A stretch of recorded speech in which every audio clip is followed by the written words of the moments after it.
اعوذ باللہ من الشیطان الرجیم بسم اللہ الرحمن الرحیم وما ارسلنا من قبلك الا رجالا نوحی الیہم من اہل القرى افلم يسيروا في الارض فينظروا كيف كان عاقبة الذين من قبلهم ولدار الآخرة خیر للذین اتقوا افلا تعقلون۔ اور آپ سے پہلے ہم نے مرد ہی رسول بنا کر بھیجے، ان کی طرف ہم وحی کرتے تھے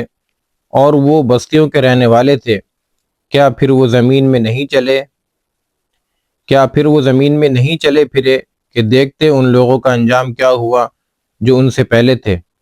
اور پرہیزگاروں کے لیے آخرت کا گھر ہی بہتر ہے، کیا پھر تم سمجھتے نہیں؟ تبارک و تعالیٰ یہاں فرما رہا ہے کہ ہم نے فرشتوں کو کبھی رسول بنا کر نہیں بھیجا، اور انبیاء سابقین میں سے جتنے بھی نبی گزرے ہیں وہ سب کے سب انہی بستیوں کے رہنے والے مرد تھے۔ کفار مشرکین کو اللہ تبارک و تعالیٰ کبھی کبھار عیش و عشرت نصیب کر دیتا ہے، لیکن آخرت میں بہترین ٹھکانہ انہی لوگوں کا ہے جو کفر و شرک کی گندگی سے بچتے ہیں۔ تو یہ بات صاف ہوتی ہے کہ کبھی بھی کوئی عورت نبی بن کر نہیں آئی اور نہ ہی کبھی کوئی فرشتہ نبی بن کر آیا۔ وما ارسلنا من قبلک الا رجالا، اللہ تعالیٰ فرما رہا ہے کہ ہم نے تم سے پہلے بھی جو رسول بھیجے وہ مرد ہی ہوا کرتے تھے، انہی بستیوں کے رہنے والے مرد ہوتے تھے۔ حضرت مریم علیہ السلام کو بھی صدیقہ کا مرتبہ دیا گیا۔ پھر فرماتے ہیں کہ کیا تم نے نہیں دیکھا ان کفار مشرکین کا کیا انجام ہوا، جھٹلانے والوں کا کیا انجام ہوا؟ افلم یسیروا فی الارض، آپ زمین میں سیر و تفریح کریں، ذرا چل پھر کر دیکھیں تو صحیح کہ کیا انجام ہوا ان لوگوں کا جنہوں نے جھٹلایا، اور آخرت کا گھر اور آخرت کی کامیابیاں انہی لوگوں کے لیے ہیں جو اللہ اور اس کے رسول کو راضی کرتے ہیں، ان پر ایمان لاتے ہیں۔ حتی اذا استیأس الرسل وظنوا انهم قد كذبوا جاءهم نصرنا فنجی من نشاء ولا يرد بأسنا عن القوم المجرمین، حتیٰ کہ جب رسول مایوس ہو گئے اور وہ خیال کرنے لگے کہ انہیں خلاف واقعہ خبر دی گئی تو ان کے پاس ہماری مدد آ پہنچی، پھر نجات ملی اسے جسے ہم نے چاہا، اور مجرم قوم سے ہمارا عذاب ٹالا نہیں جاتا۔ کبھی کبھار اللہ تبارک و تعالی کفار مشرکین سے عذاب کو اتنا ٹال دیتے ہیں کہ وہ یہ خیال کرنے لگتے ہیں کہ شاید اب ہمارے اوپر کبھی عذاب آئے گا ہی نہیں۔ تو عذاب کے اندر ڈھیل کا آ جانا یہ اس بات کی علامت نہیں ہے کہ اللہ تبارک و تعالی اس کفر پر راضی ہے یا اس کفر سے مطمئن ہے۔ یہاں پر بھی اللہ تبارک و تعالی نے کفار مکہ کو مخاطب کرتے ہوئے فرمایا کہ تمہارے اوپر جو عذاب نہیں آ رہے ہیں یا تمہارے اوپر عذاب میں جو ڈھیل ہو رہی ہے، اللہ تبارک و تعالی نے پچھلی قوموں کو بھی لمبی لمبی مہلتیں دی ہیں، تو اس مہلت سے یہ نہ سمجھیں، اور یقیناً وہ کفار مشرکین یہ سمجھنے لگے تھے کہ ہمارے اوپر جو عذاب کے وعدے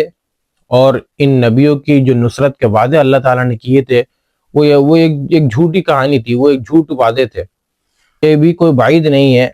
کہ جب ان حالاتوں کو نبیوں نے دیکھا تو ان کے اوپر بھی کبھی کبھار یہ خیال یا وہم گزر گیا ان کے ذہن میں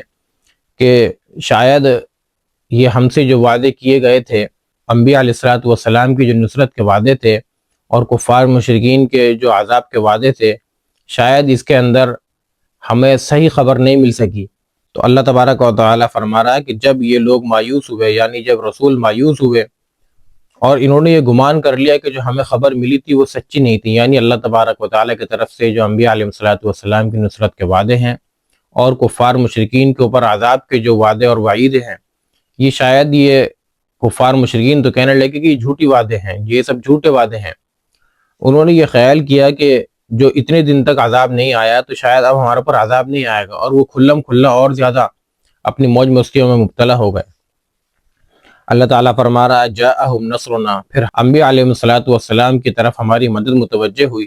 اور یہ اور نبیوں کے ساتھ بھی ہوا ہے، جیسا کہ ایک اور موقع پر قرآن کریم نے فرمایا وَزُلْزِلُوا حَتَّى يَقُولَ الرَّسُولُ وَالَّذِينَ آمَنُوا مَعَهُ مَتَىٰ نَصْرُ اللَّهِ، کہ انبیاء علیہ السلام جب بہت زیادہ تنگ ہو گئے اور پریشان آ گئے حالات سے تو کہنے لگے کہ متى نصر اللہ، اللہ کی مدد کب آئے گی؟ الا ان نصر اللہ قریب، اللہ نے فرمایا کہ بس بالکل قریب ہی ہے، آپ کی مدد آنے والی ہے۔ ظاہری حالات سے مایوس ہونا یہ کوئی اللہ تبارک و تعالی سے مایوس ہونا نہیں ہے، بلکہ ظاہری اسباب کے دائرے میں رہتے ہوئے حالات سے مایوس ہونا یہ مایوسی کفر نہیں ہے۔ یہاں پر اسی مایوسی کا ذکر ہے، حتی اذا استیأس الرسل، جبکہ رسول مایوس ہو گئے، یعنی ظاہری اسباب کو دیکھتے ہوئے، جس طرح کہ آج کل مسلمانوں کے حالات ہیں، ان حالات کو ظاہری اسباب پر دیکھتے ہوئے ایسا محسوس ہوتا ہے کہ شاید ابھی کبھی حالات سدھرنے والے نہیں ہیں، یہ مسلمان خدا نخواستہ کبھی ہمیشہ اسی تنگی اور ان پریشانیوں کے اندر ہی مبتلا رہیں گے۔ تو ظاہری اسباب کو دیکھتے ہوئے کسی ان حالات سے مایوس ہونا، یہ مایوسی کفر نہیں ہے، لیکن اللہ تبارک و تعالیٰ کی رحمت واسعہ اور اللہ تبارک و تعالیٰ کی غیر محدود رحمت سے مایوس ہونا یہ کفر ہے۔ اللہ تعالیٰ جب چاہے حالات کو بدل سکتا ہے۔ اللہ تعالیٰ فرما رہا ہے کہ پھر ہم نے نبیوں کی مدد کی اور ہم نے اپنے فضل و کرم سے جس کو چاہا، یعنی مومنین میں سے فرما بردار جو بھی حضرات تھے ان کو ہم نے نجات عطا فرمائی، اور مجرمین کو ہم نے جڑ کاٹ دی۔ وَلَا يُرَدُّ بَأْسُنَا عَنِ الْقَوْمِ الْمُجْرِمِينَ، اور مجرم لوگوں سے ہمارا عذاب ٹالا نہیں جاتا ہے۔ لَقَدْ كَانَ فِي قَصَصِهِمْ عِبْرَةٌ لِأُولِي الْأَلْبَابِ مَا كَانَ حَدِيثًا يُفْتَرَى وَلَكِنْ تَصْدِيقَ الَّذِي بَيْنَ يَدَيْهِ وَتَفْصِيلَ كُلِّ شَيْءٍ وَهُدًى وَرَحْمَةً لِقَوْمٍ يُؤْمِنُونَ، اور یقیناً ان قصوں میں عقل والوں کے لیے عبرت ہے۔ یہ قرآن گھڑی ہوئی بات نہیں بلکہ اپنے سے پہلی کتابوں کی تصدیق اور ہر چیز کی تفصیل ہے، اور ایمان لانے والوں کے لیے ہدایت اور رحمت ہے۔ لقد كان في قصصهم، یہ قرآن کریم کے اندر جو